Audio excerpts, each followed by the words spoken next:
Mr. Jones, please. Whom may I say is calling? Kate Archer. One moment. Archer, you're alive?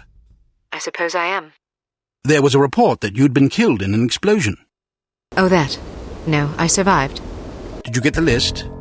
I expect a telegram within the hour. This is excellent news. Are you all right? I'm fine. Maybe a wee bit tired. Nothing a nap and a sip of scotch won't clear up. Well, let me know the moment you arrive. Okay, see you soon. She's got the list. Unbelievable. Miss Kavanaugh, please alert cryptography that Agent Archer will be sending an encoded message within the hour. This is top priority. Don't congratulate yourself yet, Ms. Archer.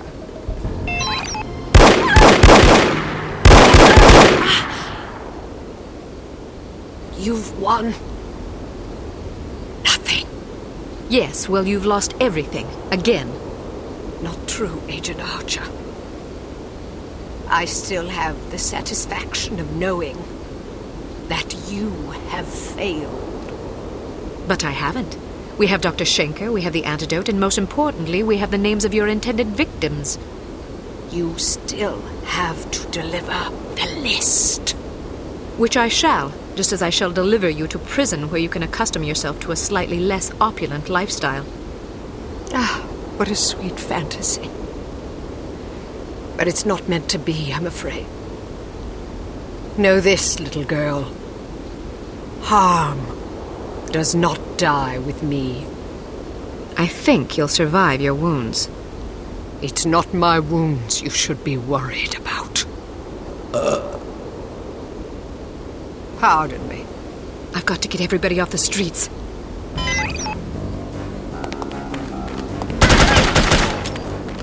Inside, hurry! Get off the streets!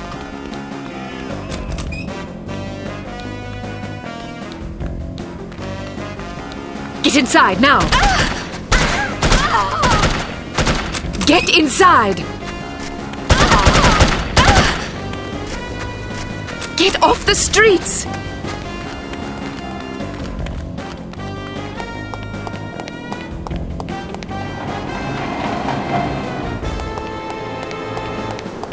Hurry! Get inside! Get off the streets!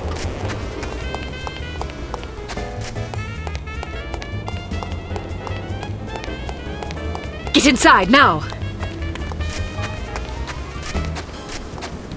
Alarm! Alarm! Get inside!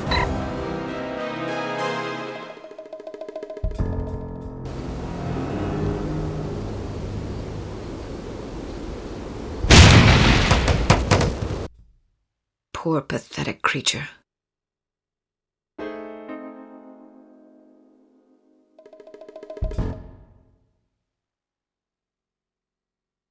Ah, Miss Archer. I trust you're recuperating suitably? Quite so, Mr. Jones. Thank you for the champagne. It's a tradition I began back in the war, to reward my boys for a mission well done. It pays to have friends in the supply department. So, does that mean I'm one of the boys? I suppose it does. Figuratively speaking, of course. Of course.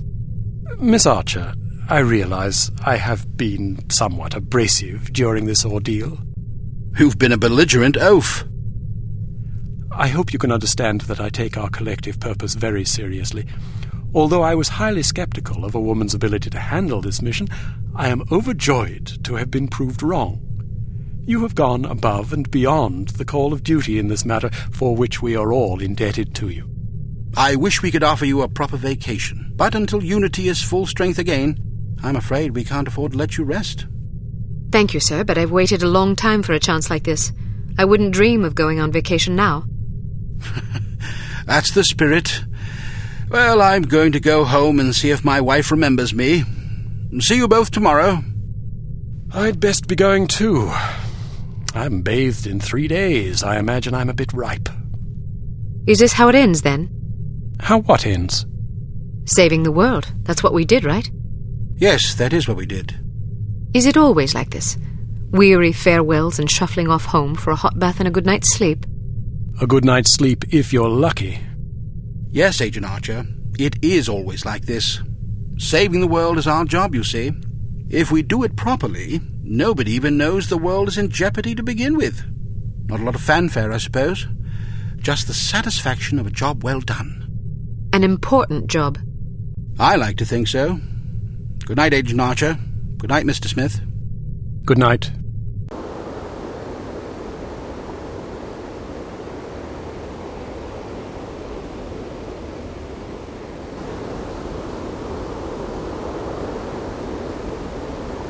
You were right. Last night I slept peacefully for the first time since my father died. How touching. Tom? You owe me more than you can imagine, Ms. Archer. I thought you... You have no idea what I put myself through, and I'm not gonna get a dime for it thanks to you. You're the traitor. Hey, I'm not proud of what I did, but I was gonna get a handsome paycheck as compensation. A very handsome paycheck. Unfortunately, you had to go and blow up my benefactor. Money? You betrayed the entire free world for money? Ah, spare me the self-righteousness. Everybody has a price. Even you. You don't know anything about me. Maybe not, but I've been in this business long enough to see what people are capable of. Anybody can talk about honor and patriotism, but those are just pretty words. When the money's on the table, the right amount of money, you'd be surprised how quickly you can change your tune. Do you honestly believe that? Of course I do. You know what a spy is? It's just some ordinary Joe who's willing to risk his life to sell out his country for a few measly bucks. We rely on these people. That's where most of our information comes from. The difference between them and us, other than our training as operatives, of course, is a price tag. Mine just happened to be about 100 times as much money. And now I get nothing thanks to you. You're forgetting something, Tom. Those spies we recruit aren't patriots, they're cowards. We seek out selfish, hateful little people who place themselves above everyone else. We choose them because they're weak and greedy and arrogant, like you. Touché. Don't you understand what you did? People died because of you. Bruno died because of you. Hey, Volkov killed him, not me. All I did was supply some information. I'm not responsible for how that information was used. We'll see what the court thinks about that. I didn't come here to surrender. Pity for you.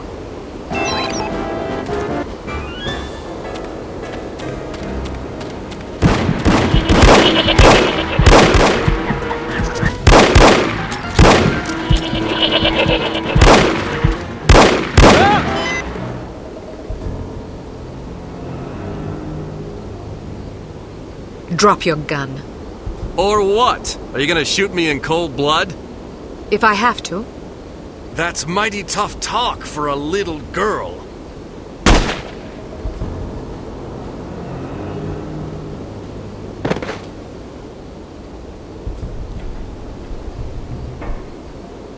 Mr. Smith, what are you doing here? Tending to some unfinished business. Mr. Jones? Are you all right, Miss Archer? Aye. What's going on? There's your traitor.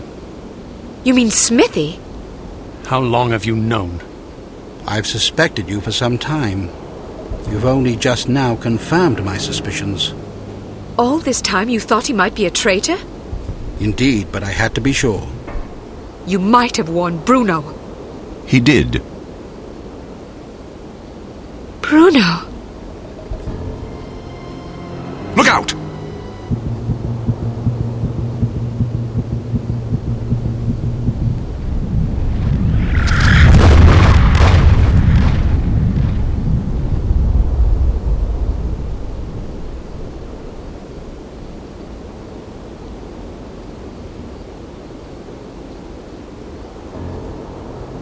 Everyone okay? Good shooting, Archer. But what about Tom? Tom Goodman died in Amsterdam. What? But I thought... The man you knew as Tom Goodman was an imposter. His real name was Melvin Blitzney. He's a former vacuum cleaner salesman from Akron, Ohio. I don't understand. It's quite simple. 7 years ago, Mr. Jones took Smithy off the active list due to his increasingly inadequate performance in the field. Mandatory retirement came as a great blow. Smithy, like many operatives, thought of himself as a man of action. He viewed his reassignment into the role of an administrator as an insult to his virility. He kept his dissatisfaction to himself, secretly plotting to discredit Jones and, in the process, line his own pockets.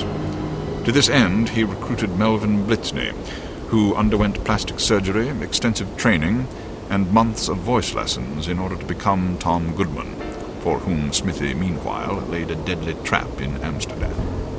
How did Smithy hook up with a vacuum cleaner salesman from Ohio?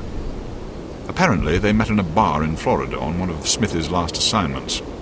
Anyhow, with Goodman out of the way and no one any the wiser, Smithy launched the next phase of his scheme, which was to nurture a relationship with an up-and-coming terrorist organization. He chose harm. His plan was to create an international incident of staggering proportions and simultaneously cripple Unity so that we would have no choice but to capitulate. Such an unmitigated failure would force Mr. Jones to step down, giving Smithy control of Unity and also a handsome payoff in a secret bank account in Zurich. But what about Morocco? It was a trap meant to snare us both. Mr. Jones and I agreed that it would serve as a perfect opportunity for me to disappear for a while. You might have warned me, you know. We couldn't risk tipping our hand. You mean you didn't think I could keep a secret? Keeping a secret wasn't enough. Smithy had to believe I was dead, which meant that you had to believe it as well. I'm truly sorry, Kate. Oh, you will be. But there are still some things I don't understand. Smithy was extremely forthcoming with information for someone who wanted us to fail. Every mission he sent you on was a trap. Eventually it occurred to him that you were far more competent than he had anticipated, but it was already too late by then. You'd outwitted him. Besides, if he'd attempted to conceal information, he would have drawn suspicion to himself, which he couldn't afford. But why did Tom, or Melvin, whatever his name is, blow up the cargo freighter? To get rid of you, of course. But Inga Wagner and Magnus Armstrong were aboard the ship. They were expendable. If you knew all this, why didn't you just arrest Smithy and be done with it? Because we didn't know all this until very recently. Your investigations revealed much of the information we needed. But the final piece of the puzzle fell into place yesterday afternoon, when I found this in Smithy's flat. The puppet? Indeed. Unbelievable. I'm sorry I had to deceive you, Kate. Sorry's not good enough. Do you have any idea how devastated I was? I should leave you two alone. I'm sure you've plenty of catching up to do. You certainly looked sad. What do you mean? Well, I was watching when you came to pay your respects. You were spying on me? Not intentionally. I ought to kill you myself. Who's buried here anyway? No one. It's an empty casket. An empty casket? Calm down. Don't run away from me. Come back and take what's coming to you. Kate, please. You're overreacting. I'll show you overreacting, you bastard.